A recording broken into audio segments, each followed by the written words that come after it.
to take Brandon and Kate out of the operation, but Miller disagrees, pointing out they're doing more for the mission now than anybody else.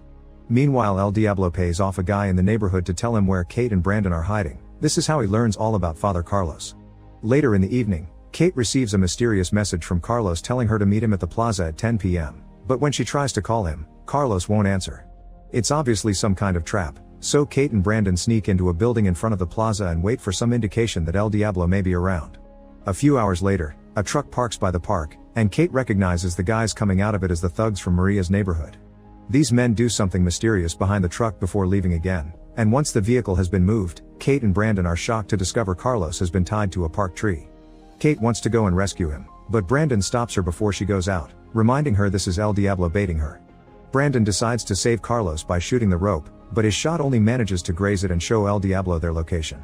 Fortunately, Brandon manages to land a second shot and release Carlos before El Diablo opens fire on them and they run away. This makes El Diablo so furious that he shoots Carlos instead as revenge.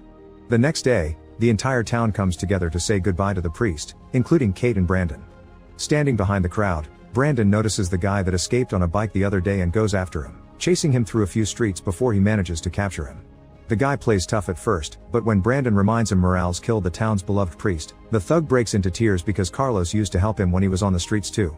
After Brandon promises the DEA will offer witness protection, the boy accepts to confess the address of Morales' hideout. With this information, it takes only a matter of minutes for Samson's team to find Morales and finally arrest him. Now he'll be taken to Miami to be prosecuted by an American federal court. Brandon worries that El Diablo will try to stop Morales from reaching Miami and spill their secrets, and he's right. A few days later, El Diablo is arriving in the USA with a very convincing fake passport. After passing through customs with no issues, he gets in contact with his bullet provider, who has already left him a car with new weaponry waiting for him. In the home